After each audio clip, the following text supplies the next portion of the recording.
Bonjour à tous, aujourd'hui on va faire un exercice de calcul différentiel qui est tombé à Polytechnique.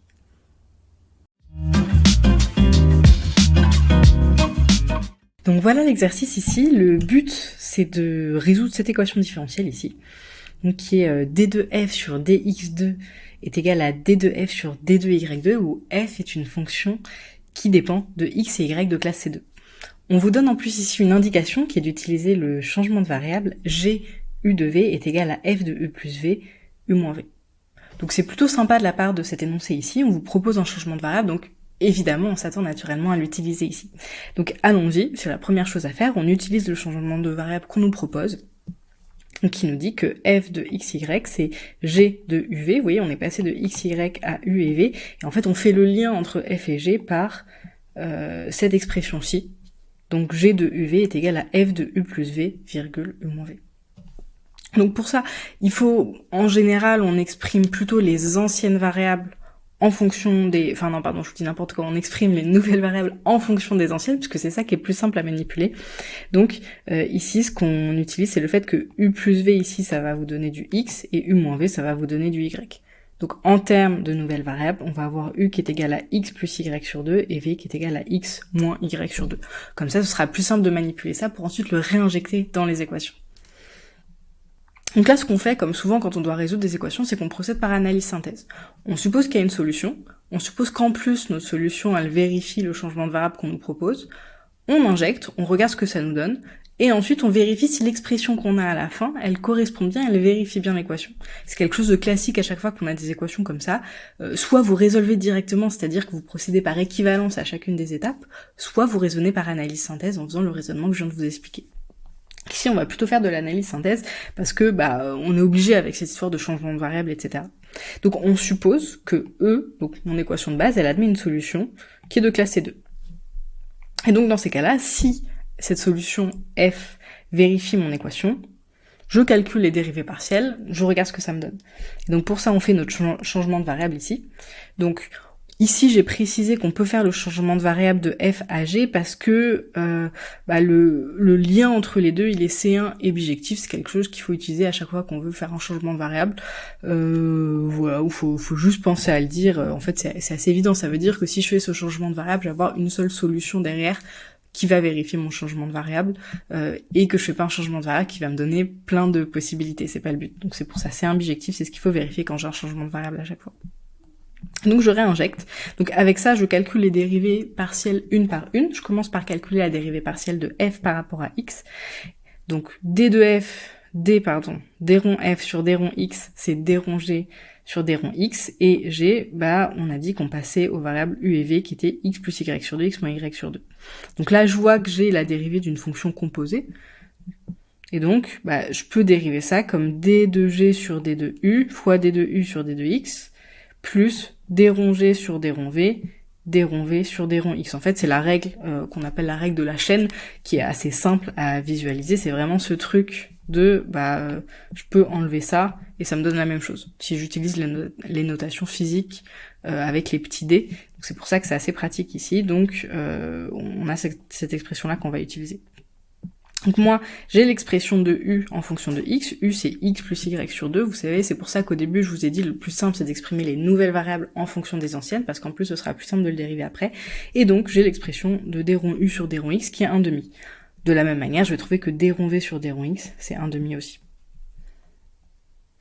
Et donc là, j'ai l'expression de la dérivée partielle de f par rapport à x, qui nous fait 1/2 de d rond g sur d rond u, plus 1/2 de d rond g sur d rond v. Je peux faire la même chose avec la dérivée partielle par rapport à y, puisque j'ai les deux dans mon équation. Et donc la dérivée partielle par rapport à y, ça va me donner la même chose, en utilisant toujours ici la règle de la chaîne. Je vais avoir d rond g sur d rond u, fois d rond u sur d rond y, plus d rond g sur d rond v, fois d rond v sur d rond y. Ici, je calcule les dérivées partielles de la même manière. La dérivée de u par rapport à y, c'est 1/2. La dérivée de v par rapport à y, c'est moins 1/2 parce que on avait que v, c'est x moins y sur 2. Et donc là, finalement, oui, j'ai obtenu la dérivée partielle par rapport à x par rapport à y. C'est la même chose avec un signe moins. Donc là, en fait, je vous ai un peu résumé ce truc-là. voyez qu'on a dérivé par rapport à x, quelque chose qui dépend aussi de u. Donc en fait, j'ai une expression générale qui va me donner qu'est-ce qui se passe avec ce changement de variable si je dérive par rapport à x. Et je vois que je vais avoir 1/2 de la dérivée par rapport à u plus la dérivée par rapport à v. Dérivée partielle. Et même chose si je dérive par rapport à y. Donc en fait, vous voyez, j'ai juste enlevé les symboles ici à chaque fois. L'idée, c'est que ce truc-là, je peux le réutiliser directement. Il est valable pour le changement de variable que j'ai effectué si je veux passer de dérivée par rapport à x à dérivée par rapport à u et v. Donc je peux réutiliser ça ici pour dériver une seconde fois, parce que dans mon équation différentielle, c'est les dérivées secondes qui apparaissent. Donc d de f sur dx2, c'est 1/2 d sur d rond u, de tout ce truc-là, qui est en fait d rond f sur d rond x, que j'ai remis ici. Donc vous voyez, j'ai utilisé la formule encadrée en bleu que je vous ai montré tout à l'heure, et donc ça me donne l'expression de la dérivée seconde de f par rapport à x, qui va être 1/4 de d de g sur du au carré, plus 1/2 de d rond g sur du dv, plus 1/4 de d rond d2g sur dv2. Pas facile à lire ces dérivés. Donc voilà, je vous l'ai écrite ici. Donc là, j'ai utilisé aussi un théorème super important en calcul diff, qui est le théorème de Schwarz, qui dit que si ma fonction elle est C2, en fait, je peux intervertir les petits d sous la différentielle. Ce qui veut me dire que si je fais la dérivée par rapport à x de la dérivée par rapport à y de f, c'est la même chose que la dérivée par rapport à y de la dérivée par rapport à x de f, et donc en fait, j'ai pas besoin de m'embêter avec ces parenthèses, je vais avoir d de f sur dx dy. En fait, ça veut dire que si je dérive d'abord par rapport à x et ensuite par rapport à y, c'est la même chose que si je dérive d'abord par rapport à y et ensuite par rapport à x. Le sens de dérivation n'importe pas si f est C2. Or ici, c'est une hypothèse, on vous demande de déterminer les fonctions de classe C2 qui vérifient ça. Donc avec le théorème de Schwarz, on peut simplement écrire ça. Je fais exactement la même chose pour la dérivée seconde par rapport à y, et j'obtiens 1/4 de d rond g sur d rond u carré moins 1/2 de d de g sur du dv plus 1/4 de d de g sur d rond v. Ouais, c'est la même chose, vous voyez, j'ai juste le signe ici qui change, qui vient de l'expression qui vient de la même chose, l'expression de d de f sur dy, on avait déjà un signe moins. Donc voilà. Donc là, en fait, qu'est-ce que j'ai fait? J'ai exprimé mon équation différentielle, mais au lieu de l'avoir en fonction de f et je l'ai en fonction de g, et donc je l'ai en fonction de u et v. Donc ça, je peux l'utiliser également. Vous voyez que si j'utilise cette égalité-là, qui est mon équation de base, qu'est-ce qui va me rester? Vous voyez, comme j'ai ça qui est égal à ça, ces trucs-là, c'est les mêmes, ces trucs-là, c'est les mêmes, et donc il va me rester uniquement une égalité entre ces deux parties-là. Donc ce qui s'écrit, 1/2 de d de g sur du dv est égal à moins 1/2 de d de g sur du dv, ce qui fait que, en fait, cette dérivée partielle ici, d de g sur du dv, elle est nulle. Encore une fois, je vous rappelle, d de g sur du dv, c'est la même chose avec le théorème de Schwarz que d de g sur dv du. Donc, finalement, ça se résume à ça, mon équadif, et donc il faut déterminer les fonctions qui vérifient ça. Donc, allons-y. Là, faut bien se demander qu'est-ce que ça veut dire que cette dérivée. Jusque-là, on a utilisé le calcul, on a calculé les dérivées, etc. Donc maintenant, il faut se demander un peu qu'est-ce que ça veut dire. Donc ça, c'est la dérivée par rapport à u de la dérivée de g par rapport à v, qui est nulle. Donc qu'est-ce que ça veut dire? Ça veut dire que ce truc-là, qui est à l'intérieur de ma parenthèse, il ne dépend pas de u, puisque la dérivée par rapport à u est nulle. Donc je peux dire que d de g sur dv, c'est une certaine fonction h qui ne dépend que de v. Donc c'est ce que j'ai écrit ici. Mais comme on a le théorème de Schwarz qu'on peut intervertir les sens de dérivation, ça c'est exactement la même chose que la dérivée par rapport à v de dg sur du qui est nulle. Donc qu'est-ce que ça veut dire? Exactement par le même raisonnement que si je dérive par rapport à v ce truc-là que je trouve 0, ça veut dire que le truc à l'intérieur ici ne dépend pas de v. Et donc je peux écrire aussi que la dérivée partielle de g par rapport à u, c'est une certaine fonction k qui dépend que de u et pas de v. Donc vous voyez que c'est assez simple. Après, ce truc-là, c'est les dérivées partielles, mais je peux les intégrer encore pour avoir ma fonction g, et donc je retrouve que g de uv, ça va être la somme de une fonction grand H qui dépend de v, qui vient de ce truc-là, et une fonction grand K qui dépend que de u. Donc une manière assez simple, en fait, de déterminer ce type de fonction. Donc, Maintenant que j'ai fait ça, vous voyez, j'ai raisonné avec le changement de variable, etc.